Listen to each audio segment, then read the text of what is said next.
Thereafter, we will open it for the question and answer with the investors, and I'm sure media is also present here.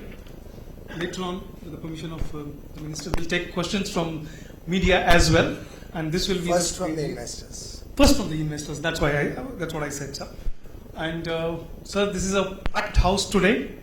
We have got in this investors meet the FIIs, the mutual funds, the private equities are present, analysts from the power sector, sovereign wealth fund investors, insurance, and power sector PSUs are also there. So this being the event, it's not for me to take much of your time. I would hand over the mic to our Honourable Minister, because as you all know, our Minister is not only a man of action, he has also been one of the finest communicators. It's over to you, sir. Please. Haven't you heard that about ministers before? It's the usual sentence that is always said. Thank you very much for such a large turnout at such a short notice. We were actually flying from Delhi to Cochin on Friday evening, and I had the Power Secretary, my colleague Mr. Verma, Joint Secretary in the Ministry of Power, Anuj, and several other of us. We were actually all huddled together around where I was sitting and finalizing the presentation for Uday to be made before the power ministers, with whom I had already scheduled a conference, coincidentally on the 6th and 7th in Cochin. And it was a quirk of fate that on the 5th, the Honorable Prime Minister called the meeting, the cabinet meeting, which approved Uday. And so we were working on putting together a presentation for the ministers. And I was simultaneously going through the papers, trying to understand what the newspapers had covered. There were a few good comments from different segments of the investor community. And it's about then that I realized that what was being written did not reflect a lot of what was being planned. And there was far more to Uday that possibly could be communicated in the course of a brief 10 or 15 minute press conference, which I had held on the evening of the 5th. In any case, that was after the cabinet around 7 o'clock, by which time I think most national newspapers have already closed their edition or are on the verge of closing their headlines. So I spontaneously suggested to my colleagues, why don't we make up a presentation fleshing out more details of what Uday is all about. Why is it different from whatever happened in the past? Why it cannot fail this time around?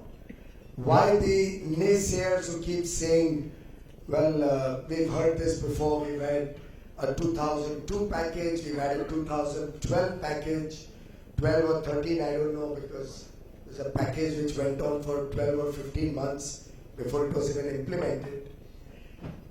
And the holistic nature of this entire Ujjwal Discom Assurance Yojana could not be brought out in any press note, in any write-up, or in any way without a personal interaction, without an ability for people to ask me questions, grill me if I may, and I'm open to that. But I can reassure each one of you that this is something which has come out of nearly 8 or 9 months of very, very serious introspection about what's happened in the sector, deliberations about what is feasible. Political realities have been factored in while making the program. Nothing very utopian is planned. They're all simple interventions. There's no one size fits all. It's more of a overall framework within which we can work together with states and other stakeholders to package a custom-driven solution wherever required with each state. And it is with that view that when we landed in Cochin on Friday morning is when possibly we first started making a few calls. I called up my friend Ravi Kapoor Incidentally, the idea also emanated because he wanted me to interact with some of his investors on con calls. And I suddenly realized I do one con call for one fund, and then all of my other friends in this room would have made my life miserable. So Trivedi Gautam wants to confirm that you would be one of them. So I thought it best that we put everybody on the same page, on the same table. I think we are webcasting this. Should anybody from the media desire that the world should know what we are trying to do, please do carry it on your channels, in your newspapers, in as great detail as you can, so that the people of India know what's in it for them, how they can significantly benefit from what's proposed under Uday. I can also confirm to all of you that all that we've done may not be perfect, but in the 8 or 9 months, I've tried to put in the best brains working on this. I've consulted with banks extensively at every level, and in a series of meetings with bankers.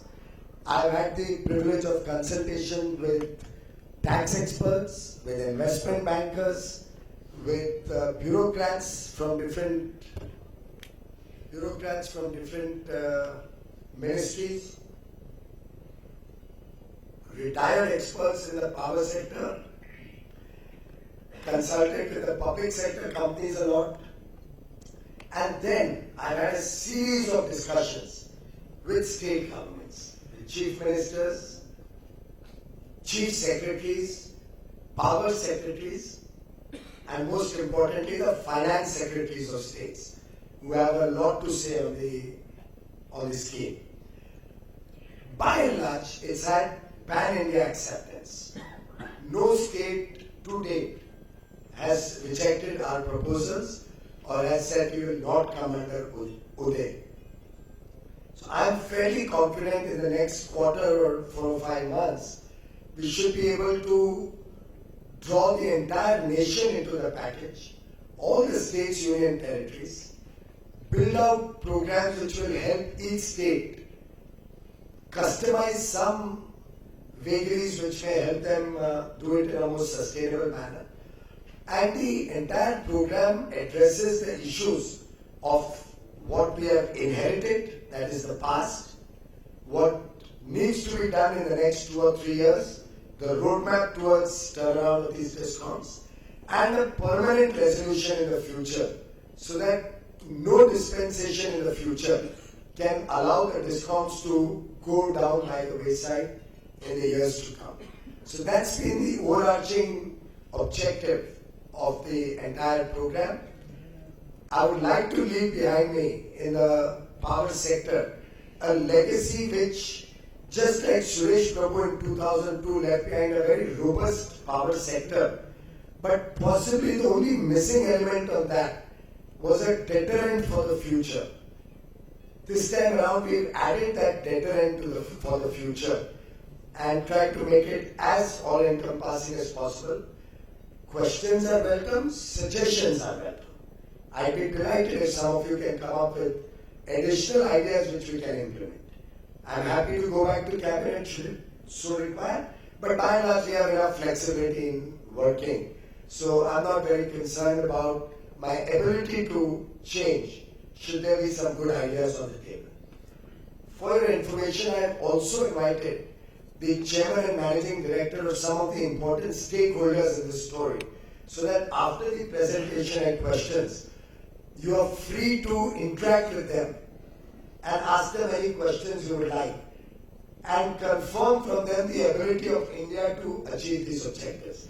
So I'll just call out some of the names if you don't mind standing up so that they can see you, and then interact with you over tea after this. Mr. Jha, Chairman and Managing Director of NTPC Limited, the nation's largest power generator, producer, a big stakeholder in the renewable energy program going forward.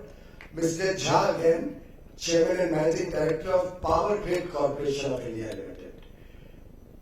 He has his job cut out. They have done some outstanding work in the last 18 months, getting power to remote areas of the country. expediting transmission lines which was stalled for 10 years in a short span of time.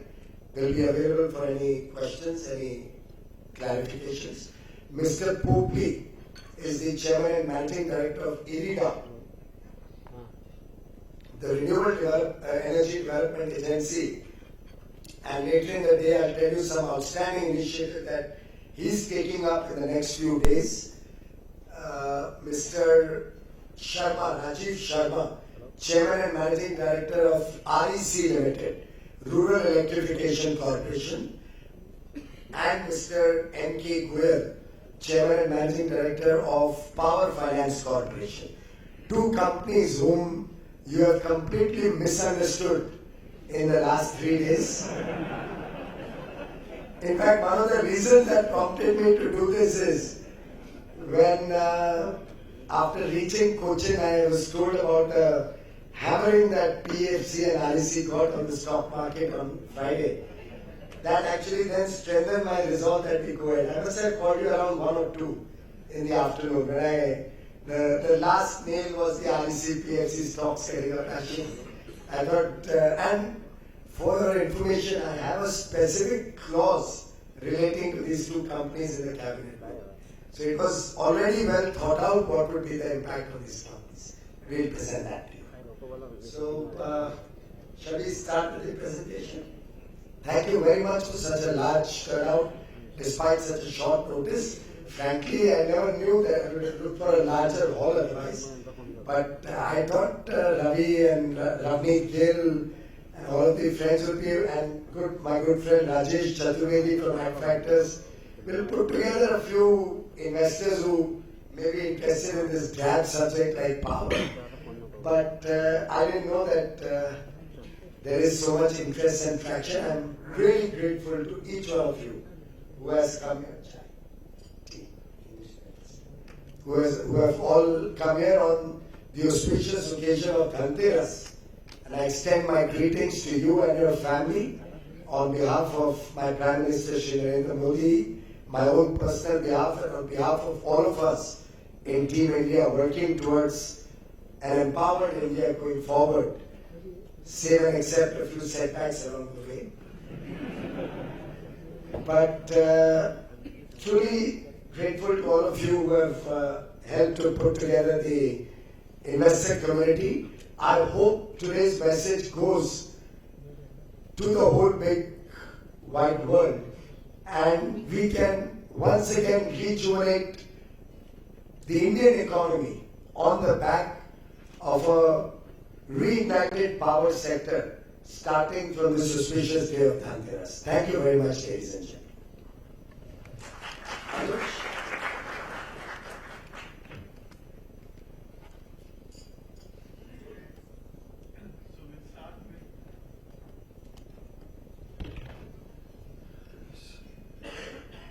Thank you, sir. So we have tried to encapsulate the major reform initiatives we have undertaken over the last 18 months, culminating in today. And the idea is to move towards Ujjwal Bharat, illuminated India. And the story is what we want to share with you today.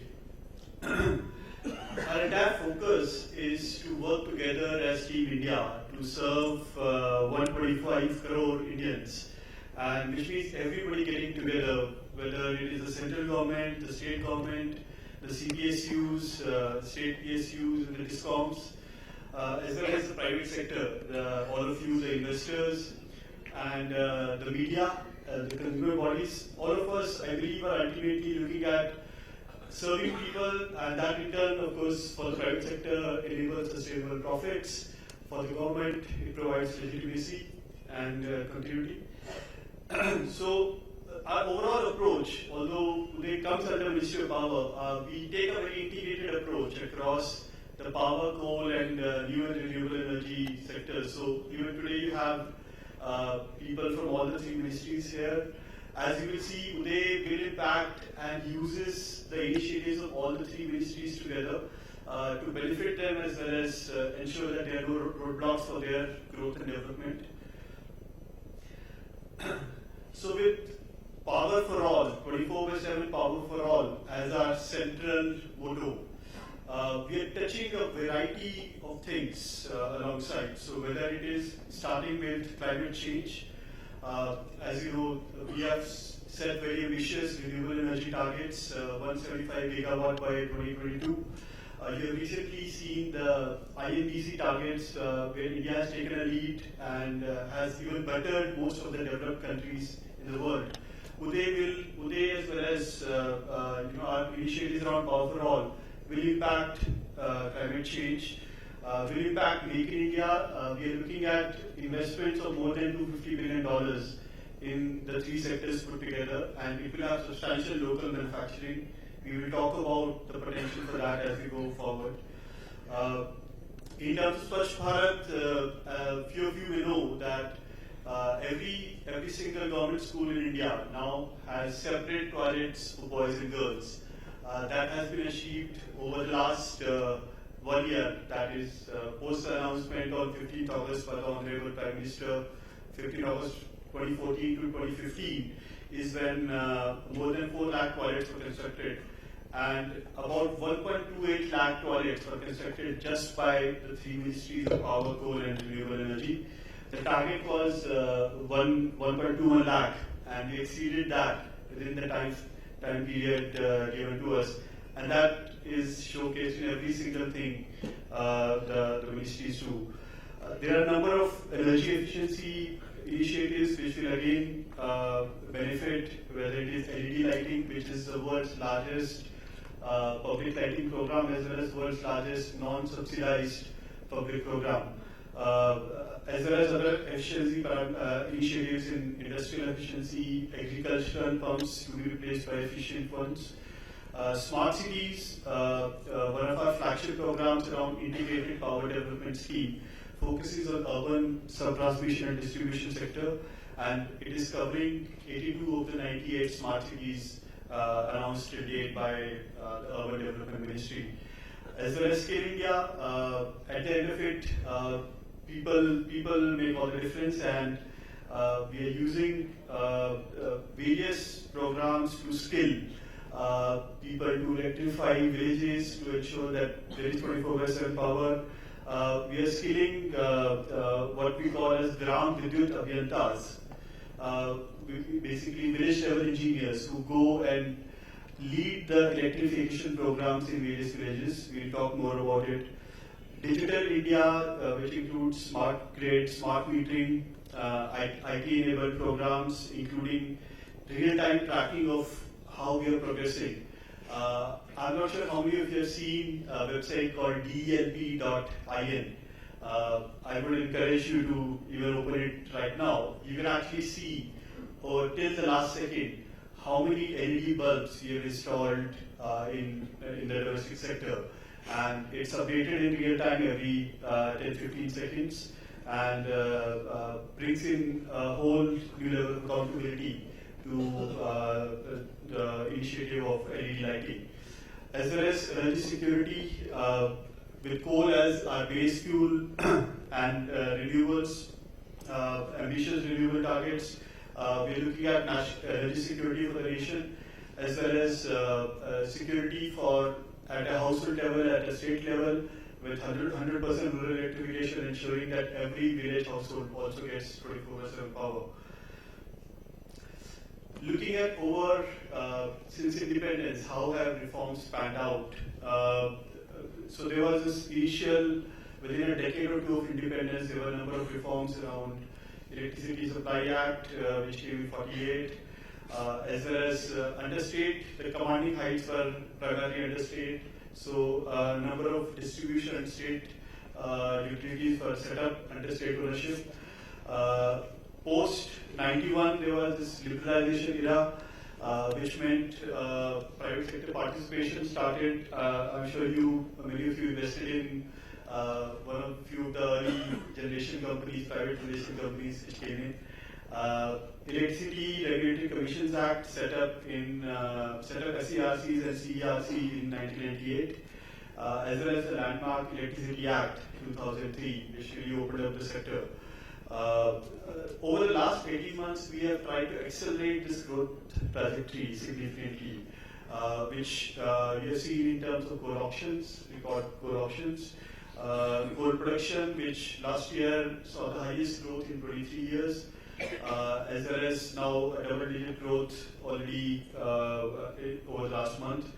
Highest ever growth in power generation capacity as well as transmission capacity. Flagship schemes for rural and urban electrification. Biggest LED lighting movement in the world, as well as finally launch of Uday. So what are the guiding principles which underline all of our work? We like to call them transparency.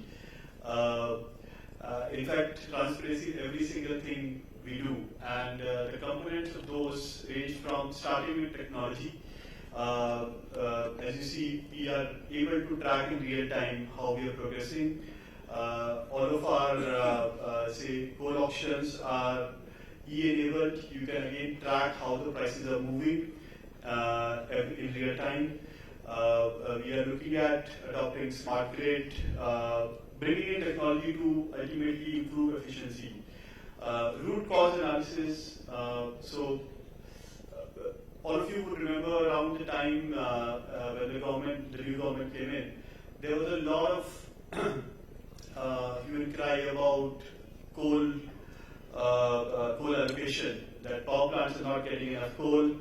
How do we ensure that the right plants get coal, and there is no outage, there is no critical coal level at any plant. But if you look at the problem was not about figuring out what is the right plant to allocate the coal to. But the underlying problem was that there was not enough coal. Once you have enough coal, then many plants can get coal, sufficient coal. So the root cause analysis is very critical. You have to get deeper into the problem to solve it. Otherwise, you will, at a superficial level, you can be misled. Accountability, something you will see is very integral part of Uday.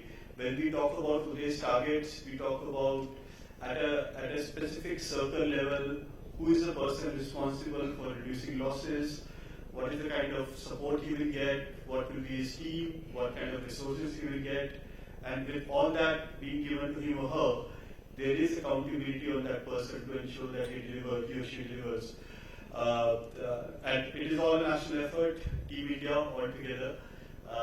And everything we do is, we do it with a lot of speed. So Honorable Minister just spoke about the fact that Friday morning we decided that we are making this presentation to this large gathering, and everything came together within those 48 hours.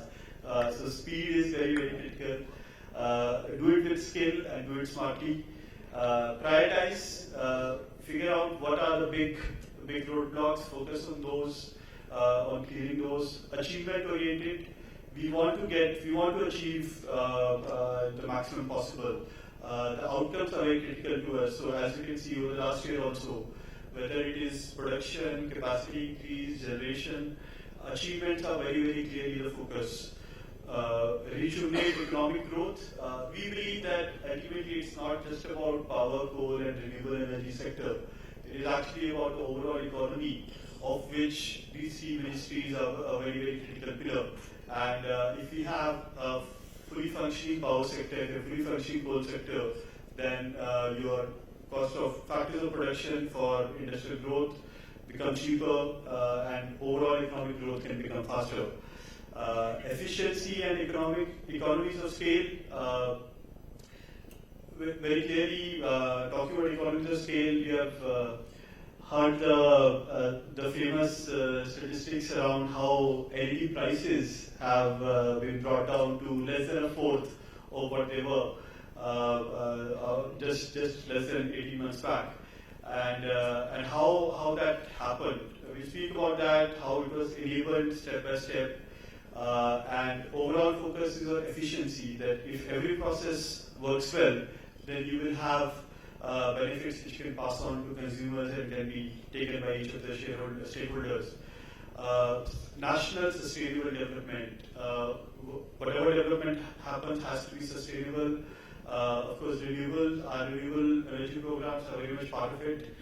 as well as customer focus.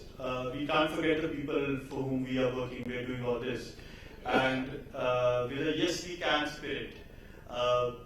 The challenges may seem daunting. In fact, Honorable Minister recalls the story very frequently when he spoke about LED targets to Philips over a lunch, and I think when we spoke about the fact that we are going to distribute 7.7 crore LEDs, and more than Hang on, don't change my target. 77 crores.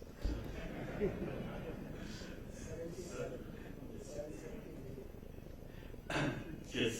yes we can for 77 crore.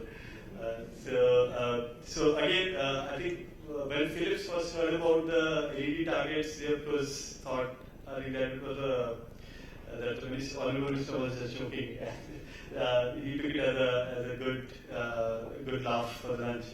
But today, when we have already distributed more than 2.4 crore LEDs in just the last 6 months, really, then when you go back to any LED manufacturer, then you are taken very seriously the numbers you're talking about.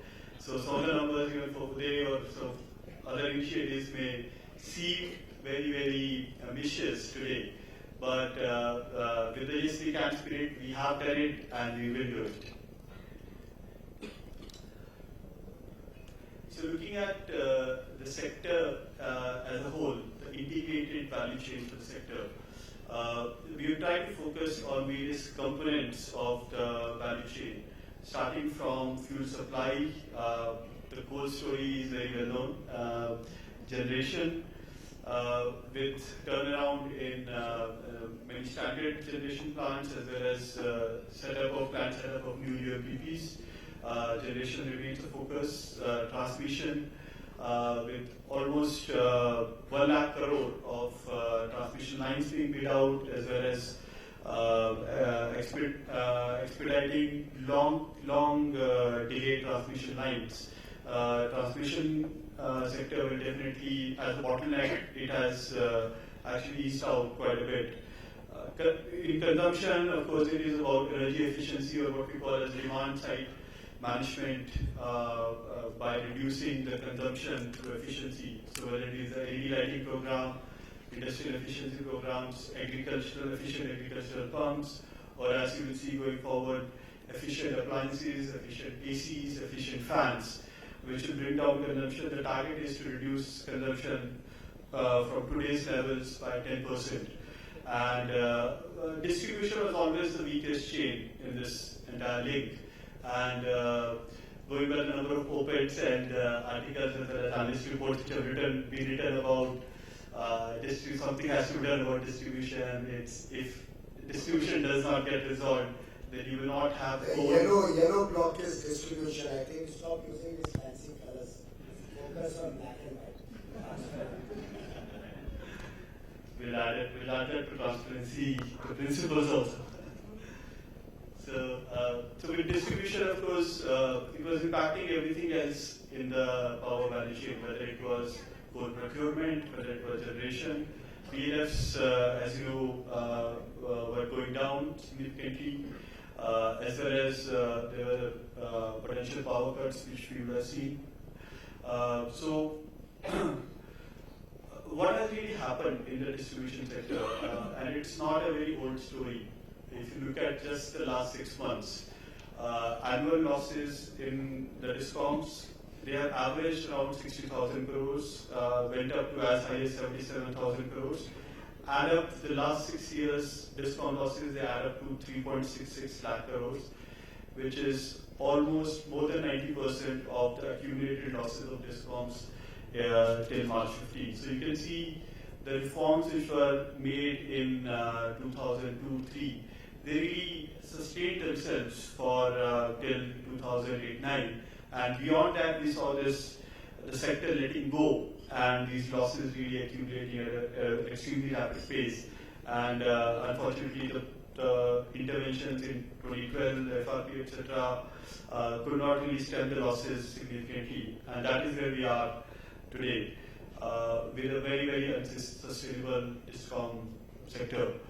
So Uday, Ujjwal Discom Assurance Yojana, or in Hindi, Ujjwal Discom Ashwasan Yojana, you can use the words you like, aims at a permanent resolution of Discom issues as opposed to either focusing on initiatives on the present of the next 2-3 years or only on the past. It's also looking at the future. So what are the components or the building blocks of Uday? Let me lay them down one by one. If you look at the past, the debt of discoms, of course, has risen to unsustainable levels. In fact, for certain discoms, interest cost is as high as 60% of their annual losses. And as many of you know, that inefficiencies of discoms cannot be passed on in terms of tariff. Tariff is a prerogative of the regulator, and the regulators cannot pass on interest on the past losses of discom in the tariff. So which means that essentially discoms are in a debt trap and they cannot come out without any external intervention. If you look at over the next few years, we have tried to look at can we have an enabling provision for quarterly tariff increase or periodic tariff increase. So as opposed to your bill increasing every year and you're getting probably a shock laga in your bill itself with say a 10-20% increase, can we do it progressively, which can be implemented more easily and be absorbed by customers more easily. As well as the core building block of operational efficiency, which is reducing AT&C losses. Without that, none of this will stand. As well as things which have not really been touched upon in the past, which is around lowering the cost of power. Can we increase the efficiency in generation, in coal supply to decrease cost of power, which will again help us reduce ARR ACS cap. For future, we are looking at budgetary discipline, any hard budget constraints, which ultimately align the interest of the state and the discom, as opposed to just giving a freebie for some time to the discom, so that if it stops working, it runs for another few years and it stops again. Can we have a permanent alignment of state's interest as well as discom interest, and bringing them within the existing constitutional provisions of budgetary constraints or the FRBM Act, as you know, as well as constraints on future bank lending to discoms. You've seen in previous programs like FRPs where there was a package given and then there was essentially indiscriminate bank lending to discoms.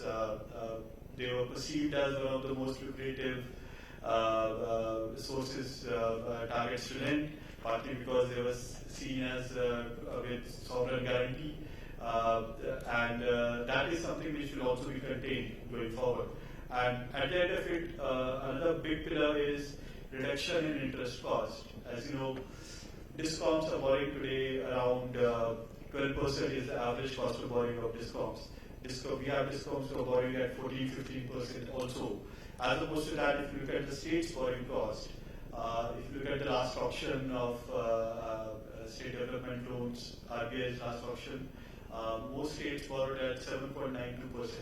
So 8% versus 12%, which is a 50% increase, just because you classify it as a discom debt and not state debt. But ultimately, it is state debt because it will come back to state, and state will have to finance it, and does finance it because of trouble. So these are building blocks of Uday. Let's go through one by one. Let's look at tariff first of all, and we've heard a lot about if only tariffs, states were increasing tariffs, discoms would be healthy. We have in fact, if you look at data, states have actually increased tariffs, not at a significant rate. In fact, the average tariff increase of states over the last 5 years is 8%. What we are like to do is, number one, have a provision which will mitigate the cost increase burden on the discounts, so they are able to pass on, say, fuel cost increase and other cost increases much more easily. And have it quarterly use existing provisions of Electricity Act 2003 as well as additional notifications, changes in the tariff policy which should soon come out, to have a one-time, let's say an annual declaration of, say, a 10 paisa tariff increase, and quarterly the tariff increase can be 3 paisa, 3 paisa, 3 paisa, 4 paisa. So that does not pinch the consumer as much, as well as it reduces delays in asking for tariff increase every time and going to the regulator every time. As I was saying, tariff increase is no substitute for efficiency improvement. You just cannot pass on. Again, just borrowing another favorite example from yours, an inefficient motorcycle. You can build a motorcycle which is with a much more steel as well as a high-end cushion for the motorcycle and increase the cost by 30%. Can you ask your market, your consumer, to pay 30% more for that motorcycle? Just won't be possible. It's because if you have not been efficient while manufacturing a motorcycle, if you have increased your labor cost significantly, if you increase your material cost significantly to produce the same good, the market will not buy it just because you're selling it. And that same applies for discounts. And unless that is taken up as a priority item, as opposed to only looking at tariffs, discounts cannot come out of the vicious cycle they find themselves in.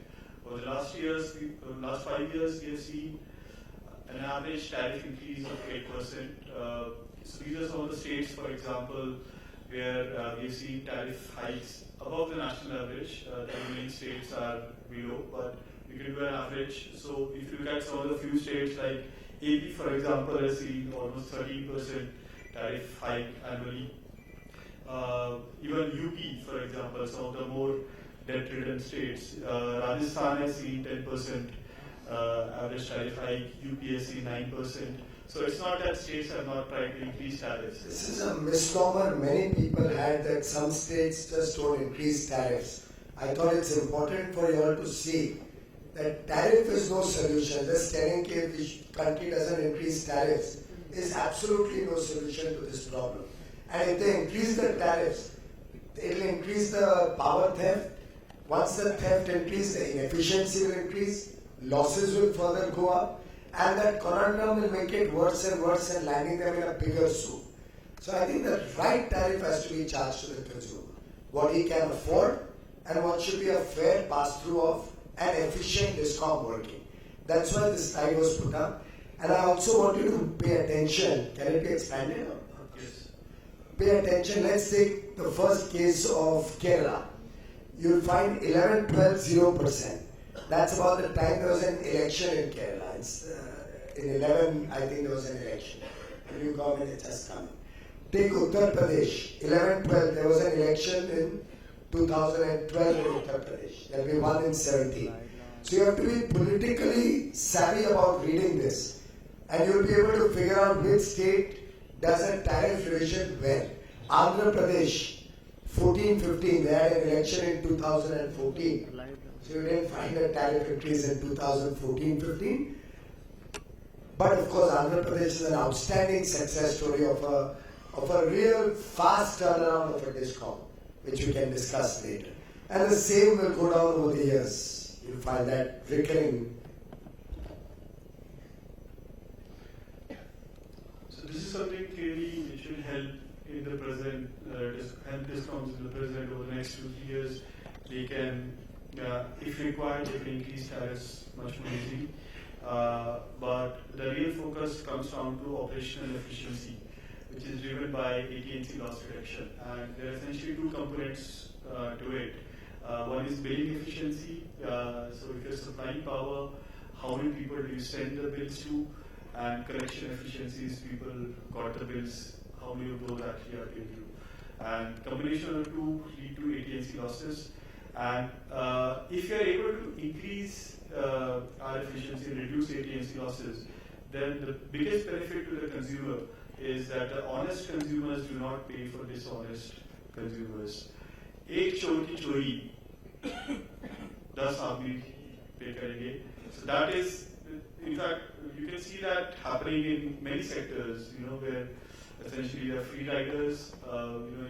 You have a huge amount of theft of resources being taken up by dishonest consumers, and which brings down the sector as a whole.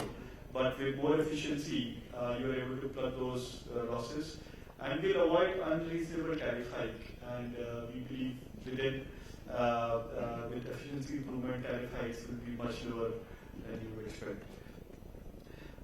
If you look at the picture across regions, so when we started looking at what are the states to focus on, which states to prioritize, you look at the billing efficiency, collection efficiency, as well as AT&C losses across regions. So looking at North India, for example, it varies quite a bit, with Delhi at 14% AT&C loss, going as high as 49% in J&K.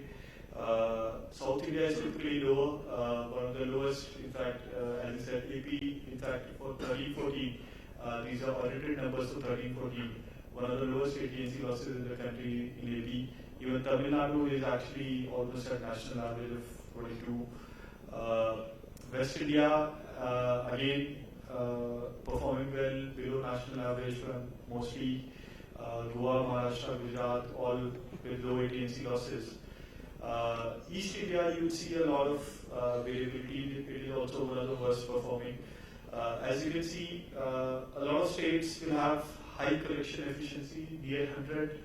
It's the billing efficiency where they stumble. So you will see 68%, 64% in mid 50s collection efficiency as a billing efficiency. Some states like Sikkim, collection efficiency is also very low, and the combination of two lead to very, very high AT&C losses. A significant point to note is that if you just look at AT&C losses, one might focus on a state like Sikkim and say that because it is 71%, if you bring that down to say a target of 15%, that will be the best thing we can do in the sector. But we will have to look at the overall savings potential in the sector. So even, for example, Northeast India is very high in terms of AT&C losses. But if you want to do an all-India analysis, of course, Northeast and East come out on top in terms of losses. West, South, North are relatively lower. But if you compare them to what is the input energy, how much are they consuming, what is the size of the state, and then use that to multiply by what is the reduction potential in AT&C losses. By combining the two, you can really prioritize which are the states to focus on. So, for example, project the input energy, how much will the state consume by 20? How do you projected the input energy, 18, 19? By audited numbers of 13.7%. Okay. So it's 13, 14 actual numbers and a 7% growth up to 18, 19 CAGR. This will be the energy consumption, and if you are able to bring down losses, in most cases we've kept 15%. Wherever they're already about 15 or 14% to 10%. So there are a few states who have already well ahead, AP, for example, AP Gujarat, who have low AT&C losses, but then the trajectory is lower. And if you combine the two, you're looking at Haryana comes out on the very top with a potential savings of 5,391 crores. And you can see, if you go just by the list of names, you can see the usual culprits, if I may call them. Many of them participated in FRP, and these are large states with large losses too, which, if focused on, can account for bulk of the savings and efficiency improvement in the discom sector. So if you look at this table itself, there are 15 states.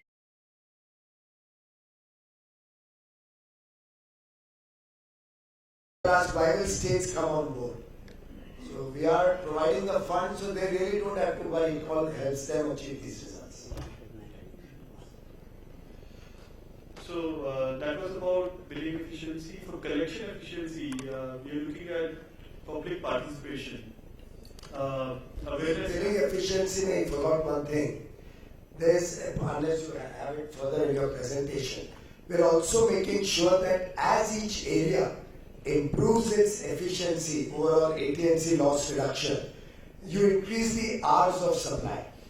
So there is a situation in one place, I'm told, where the left side of the highway gets 24 hours and the right side of the highway gets 16 hours. Because the left side people are paying their bills. On the right side of the highway there's still a lot of theft. Now there's a effect of comparison or demonstrative effect, and the people on the other side are putting pressure that everybody pays their bills so that they can also get 24 hours. So we're trying to involve the people, and that's where there's mapping, exactly identifying which feeders have what kind of losses. There are I think 160,000 feeders all over the country. I will have on my table each one of them available, where which feeder is deteriorating with alarm bells or whatever, flagging off wherever things are deteriorating at any point of time. And again, similar to that, or as part of this, there is awareness campaign, public awareness campaign, which is, for example, in UP you will see within the next month, you will see billboards coming up in every district, which announce that this area has so much loss, and that is why it is getting so many hours of supply. A good initiative in Haryana on similar lines is Maharagaon, Jagmagaon, wherein currently rural areas on an average in Haryana get about 12 hours of supply. They have identified certain villages with very high losses, wherein they said, we will start by giving you an additional 3 hours of supply to motivate you. What you have to do next is install your meters outside your houses so that you can read them easily and there is no tampering, or if there is, it is not publicly. Replace your old wires infrastructure which is causing a lot of losses, and if you do that you get another 3 hours. And after the bill payment crosses the mark of 90%, 90% of the bills in the area are cleared, then you get an additional 3 hours. And if your outstanding bills, not your current bills, outstanding bills are also paid off in 5 equal installments, then you get 24 hours power. So you will see very soon in Haryana, as Honorable Minister said, villages next to each other, one getting 24-hour power, other getting 12-hour power. And we believe, and this has been proven repeatedly, that this leads to significant incentives, public incentives, to reduce theft and increase corruption. Demand side management to improve efficiency, we spoke about it. LED bulbs, 77 crore LED bulbs and 3.5 crore street lights to be installed by 2018-19. Each of these, we have estimated how much savings you will have, and if you quantify that by multiplying by the average cost of supply, you will get 45,000 crores is the savings from household LEDs as well as street lights. Agricultural pumps, about 2.1 crore agricultural pumps as of today. We are targeting 50% of them to be replaced, and these are typically not metered or billed. So you will, any unit you save on agricultural consumption will lead to very high savings for the DISCOM. Fans and air conditioners, significant energy usage over there, about 16 crore fans and 18 lakh ACs. We have a special scheme for industrial efficiency through what is called PAT, Perform Achieve Trade. Overall, the saving numbers are more than 60,000 crores just from energy efficiency programs. The famous LED programs, of course, we're talking about 79 million tons of CO2 will be not emitted from by using. By the way, this figure 2.5 crore may look small, but there is a minute by minute daily ramp up. So till about 1 month ago, we were doing 100,000 bulbs a day. As of today, within a month, it's ramped up to 250,000 bulbs per day. This is only the figure that is distributed through the Energy Efficiency Services Limited, EESL. This was a laggard company which in all of 2013-14, full year, had bought 600,000 LED bulbs. You have shown them the price afterwards? Yes. At 310 rupees. Yeah. The last purchase that did was in January 14, 600,000 bulbs at 310 rupees a bulb. When it, frankly, I'm honest and candid in admitting, for the first few months I was firefighting so many things. I didn't even realize that energy efficiency comes under my department. And one day there was a cabinet note which I had to get approved. I said, what is this all about? They said, this is energy efficiency. It's for our plans for energy efficiency. And I saw those plans and I said, this can't be a plan I take to Mr. Modi. I'll lose my job if I tell him this is how we're going to do energy efficiency in the country. So we rescaled the whole program and look at what economies of scale, better technical specs, efficiency in the whole procurement and payment of government procurement, making the terms better, and transparency. No more envelopes. Many of you are from Mumbai, know how the corruption used to start with envelopes in the government procurement. We have absolute transparency, all purchasing through a reverse e-bidding process, open for the whole world to see. And see the rapid fall in prices. 310 in September, 14 became 204. I had given a target of 99. When in June or July I first got to address this issue. I said 99 bucks and everybody disbelieved me. Just like many of you disbelieved Uday when it was first announced. Everybody said it's impossible. 99. And look at that. 204 in September, 149 in November. When 104 happened, Ajay Mathur, the chief of the Bureau of Energy Efficiency, sent me an apology text on my phone. And I'm all the time on text contact, SMS contact with officials of every department. All of them are on continuous text exchanges with me. He apologized and said we haven't breached the 99 mark, but next time we'll do it.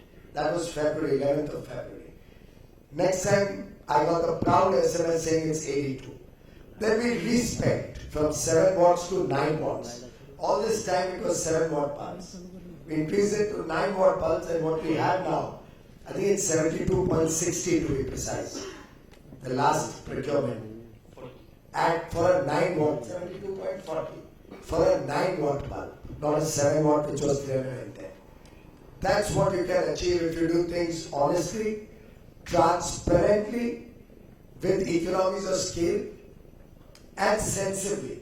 So one of the things which led to a drastic fall was government used to pay in 5 years the amount that each bulb cost.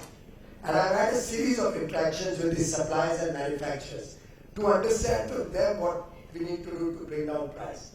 Just the one change that will pay you in 30 days, and an RTGS reaches every supplier on the 30th day.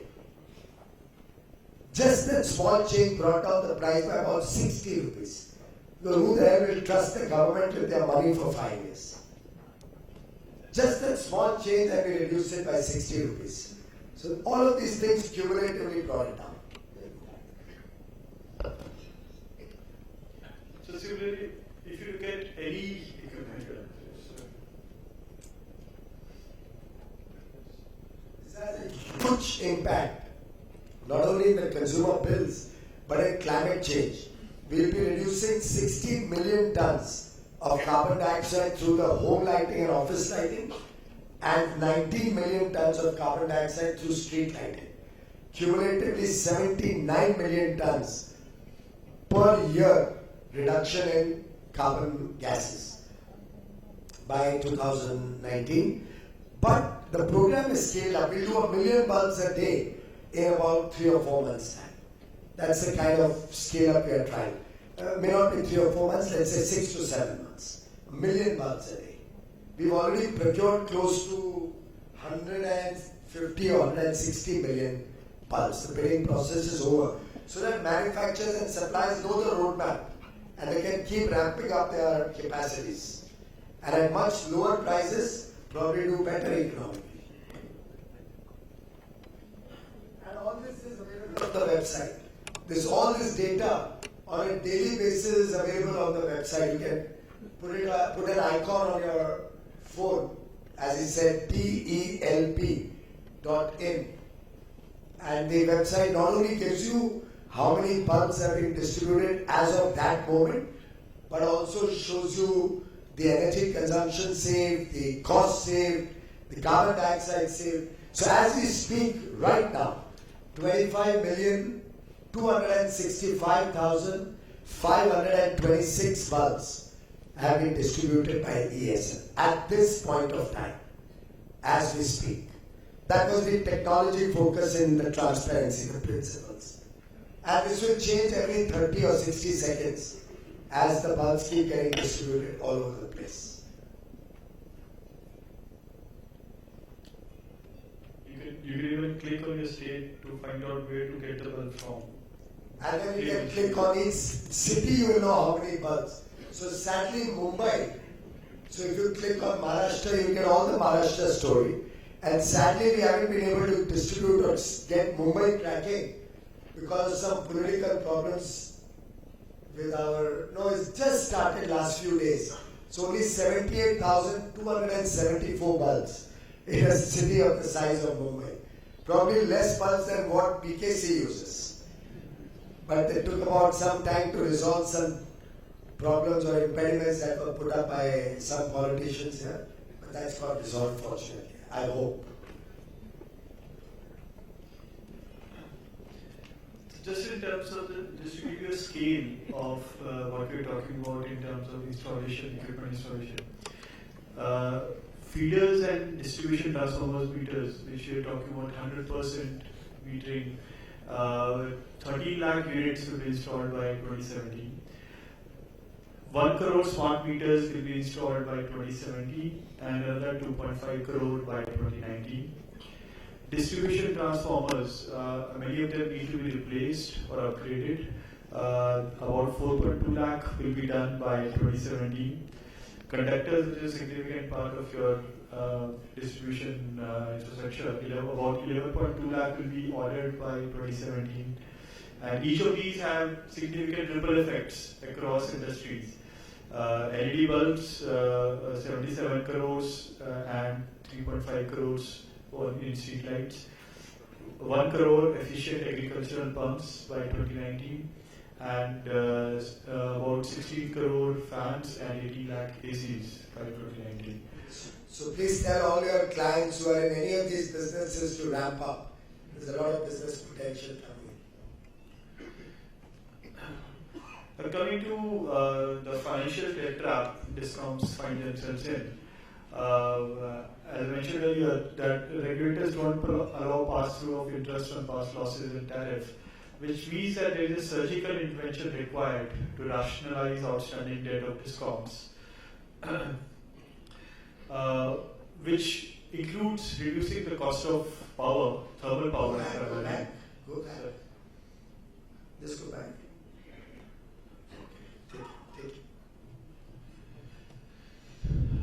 Cost of thermal power, now this is something new, has not happened a lot earlier. In fact, earlier it was not about the cost of coal, it was about if you get any coal from anywhere, we'll take it.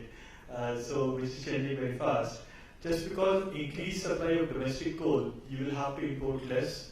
As you might have seen today, the use is at fourth successive month of coal import reduction. If we talk about supply, Today's news is coal has increased imports, but that's also reflected because despite so much increase in production, power generation is also and demand is also increasing. But as we ramp up Coal India's production and now the NTPC mines, the private mines which are auctioned come out into the market, then you'll have a significant increase in thermal coal. Coking coal is still a challenge for India. We may need to continue to import coking coal. But my own sense is in the next 2.5 years, thermal coal import, save and except some of the coastal plants, if international coal prices remain very low, may find it viable to import coal. Otherwise, the rest can all be met domestically. And even for the thermal coastal plants, I'm looking at ways by which if we can move coal by inland waterways to Paradip from Orissa or those mines, move them by barges inland waterways to Paradip, expand Paradip or other ports over there to handle coal and ship them to coastal plants on the west coast or on the south. So we are working on more and more plans to reduce dependence on imported coal.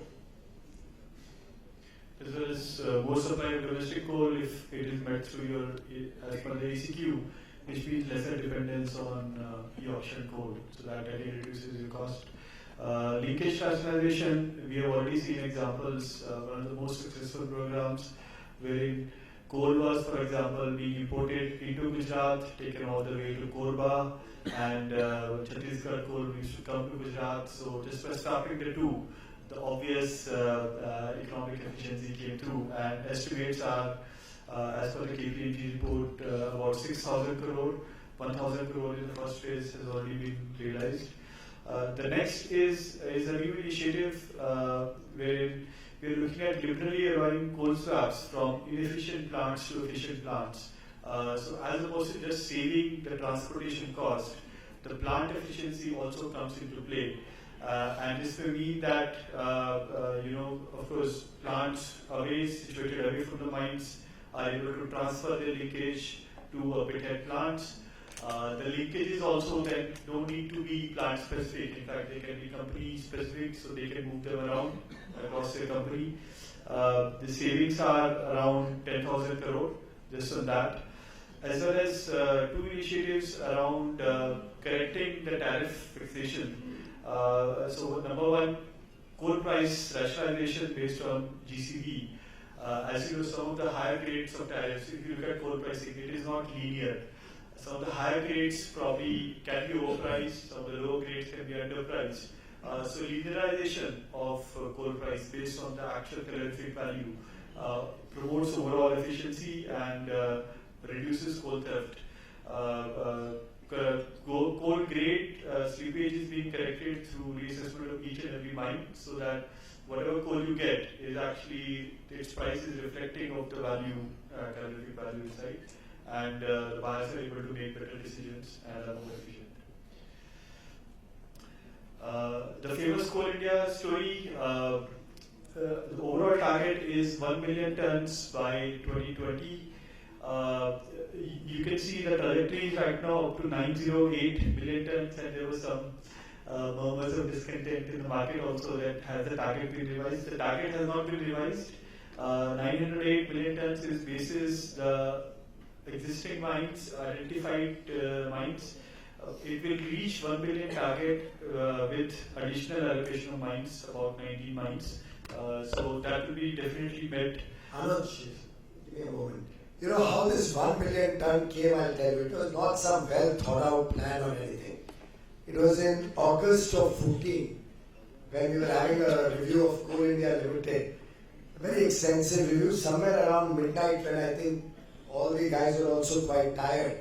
Out of frustration, I said, look, if we've got to sort out India's problems of the power sector, we need Coal India to produce 1 billion tons of coal. It was purely a remark emerging out of the sense of urgency and a sense of frustration, if I may use the word. And we discussed and left it at that let's see, can we reach 1 billion tons.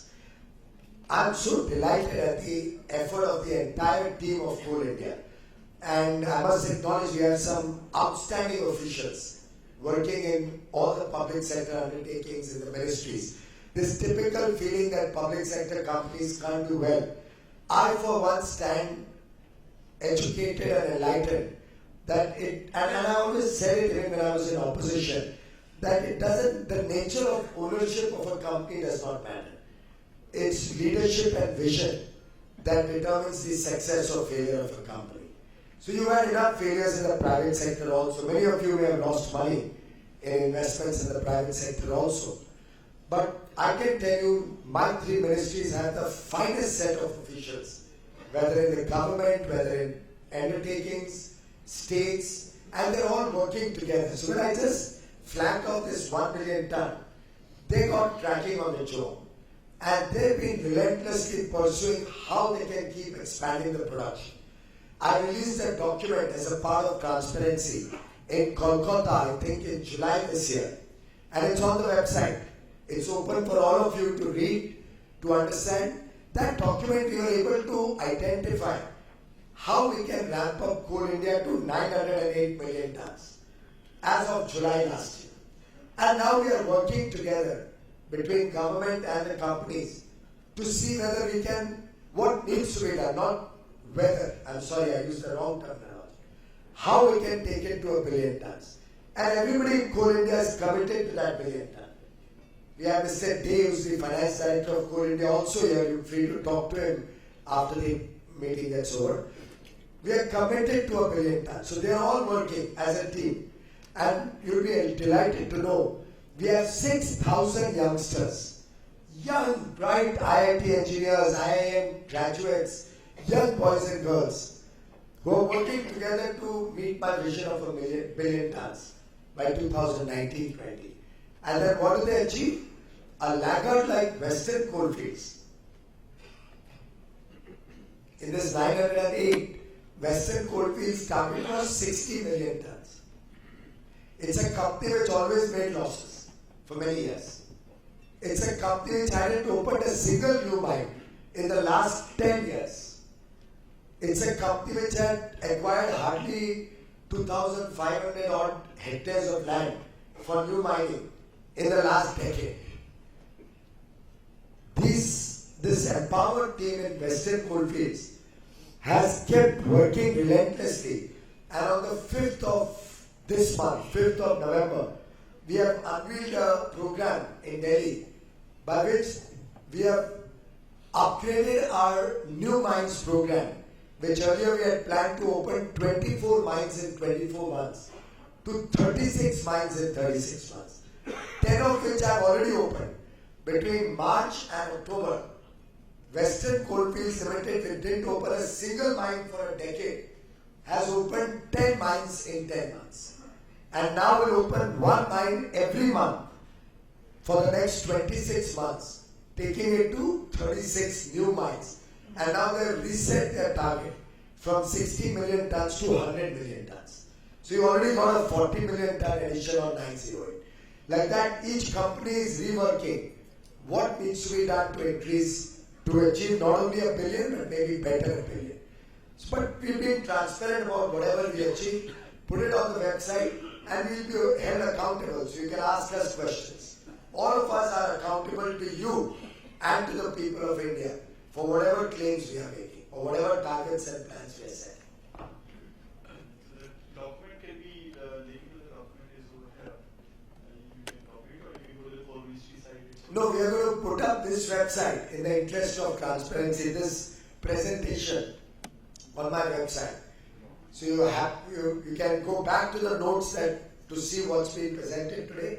It will all be a public document, and this website you can just click and get on to show you the 908 million ton plan. It's a mine by mine plan, subsidy by subsidy, mine by mine, year by year what they will do to achieve this target. And as we improvise it, we'll also put before you the 1 billion ton actual program in the days and months to come.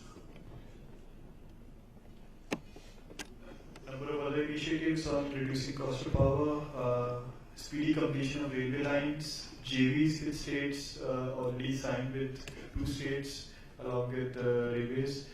There are initiatives around supplying 100% washed coal for G10 grade and above at plants as per the MOEF Ministry of Environment and Forest norms for plants more than 500 kilometers away from mines. All such plants will get 100%. It's a 215 million ton per year business opportunity for whoever is interested. Coal washing capacity is going to be ramped up by 250 million tons a year. And we are now trying to add some standard specifications to cut down the time of environment clearances and designing. That's another way corruption or inefficiencies used to be done in the system. You have a special design for every product each time you are procuring it, a new design. We are going in more and more for standardization and large-scale economies of procurement. So just like LEDs, I'm hoping all these costs will also come down. And of course, these JVs are very powerful. Most investment is done by Coal India so that railway lines come up faster. States are now realizing that they have so much royalties to be earned, and out of the auction mine, so much money to be earned by increasing the coal production, that we're getting outstanding support from the states.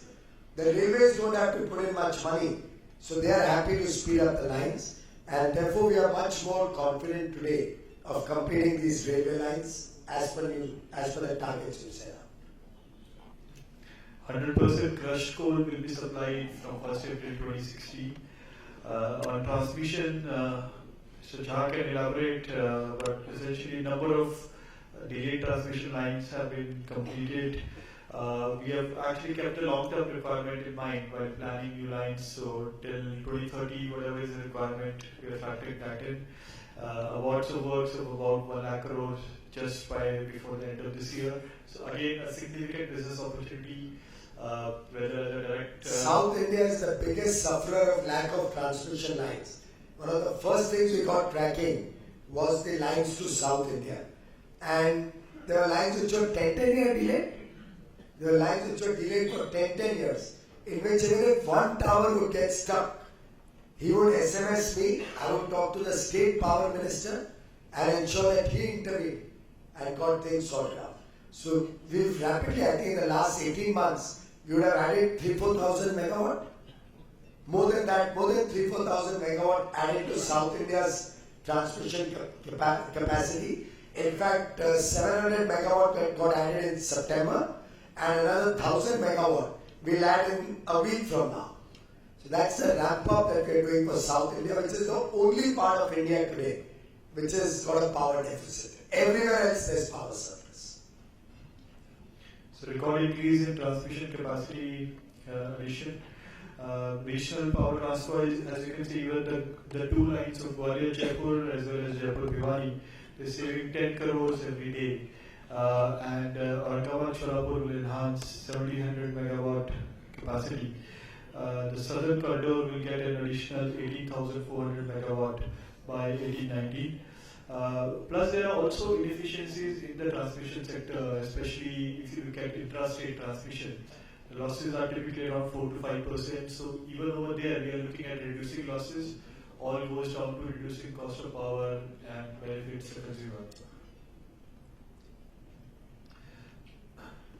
Now, looking at the prescription for resolving the past issues of the DISCOM sector. As you mentioned earlier, the high differential between the borrowing cost of state and DISCOM is wholly unwarranted. In fact, DISCOM debt is de facto borrowing of states, which is not counted in the de jure borrowing. So, what we have provided for... It's an off-balance sheet item, basically.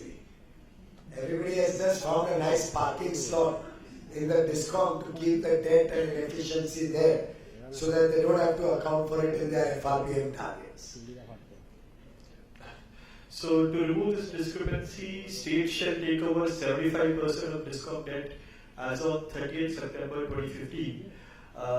As you can notice, we have not kept the date of March 31st, 2015. We have actually kept it as close to today as possible, because we don't want to leave a gap and make sure there is a continuous bridge available to DISCOM from where they are to an efficient DISCOM. And we have not even distinguished between various kind of debt. So whether it is short-term loans, long-term loans, bonds, any kind of debt taken by the DISCOM is eligible under the scheme. And as of this date, whatever is available to DISCOM, 50% will be taken over by the state in this year itself, that is 15-16. So it comes with its own timelines. We're talking about another 5 months before this year ends. And in the next year, another 25% of the debt as of 30th September moves to the state. How do we enable that given the FRBM limits of the state? The principal debt taken over by the state will not be included in the fiscal deficit of the states, only the fiscal deficit. However, whatever interest they incur on that debt which they take over will be within the FRBM limit. So there is some kind of leash on states right from the moment they take over. It is not a full holiday for 2 years. Now, to enable this takeover, states will issue SDLs, state development loans. These will be non-SLR SDLs. Essentially, if you look at the SLR limits of most banks and FIs, they are almost full. So to enable a lot of this debt to be placed in the market, we are issuing non-SLR bonds. These will have typical maturity period of 10 years is the standard, and most STLs go for 10 years. We are in fact allowing longer term STLs. In the end, this will be a commercial decision between the bank and the state based on their preference, but the longer the better. And it will have a moratorium on principal repayments for 5 years, so as to enable the DISCOM to come out of the trap. For those of you who are very, very worried about the impact of this freedom on fiscal deficit, I in fact interacted with the rating agencies, both in London and in the US. And they all told me that, look, we already factor in the DISCOM debts as a part of the state debt when we are looking at the overall India picture. In fact, if one would go into the 14th Finance Commission of Dr. Reddy, he has alluded to this in his report, that the state's attitude of parking their debt outside their balance sheet, outside the state's debt, has to be recognized as a part of the state debt. So this idea has been drawn from Dr. Reddy's 14th Finance Commission report. In fact, even in 2002, in the FRBM, the debt takeover was not considered as a part of the fiscal deficit. In any case, this is a illness which has accrued over several years. It doesn't make that state any more inefficient in that particular year. We are taking over a past liability. But the good news is that even after this entire takeover, assuming all 30 states take over, the national FRBM limits, there's a national FRBM limit of 25% debt to state GSDP, gross state domestic product. There's a 25% limit which is currently at about 21.7. So even after, if the entire 75% of the state DISCOM debt is taken over by the states, we still do not, at the aggregate, breach the country's FRBM limits. So there is no risk of any re-rating or any downgrading of India's investor ratings. In fact, because of the resolution on a more permanent basis, my own sense is this will spur the economic growth cycle and may actually lead to a re-rating of many institutions, particularly the banks of the country. So numbers are exact numbers. Like, even if you assume every single state participates today and 50% of their DISCOM debt goes to the state, in this year that accounts for 1.5% of GDP. So from 21%, 21% is the debt to GDP ratio for all states combined. If you add another 1.5% in this year, that's 22.5, and then the 25% which is taken over, that is about 0.7% of the GDP.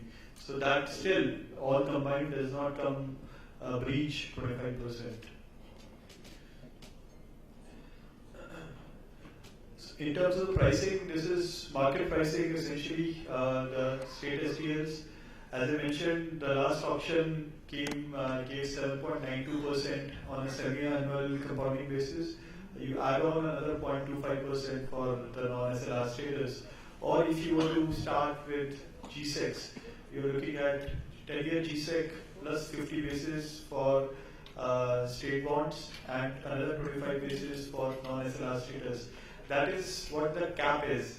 If you look at the spreads of the last few RBI auctions, the spreads have actually been lower, so this should be pretty comfortable. But we have put in upper cap just in case.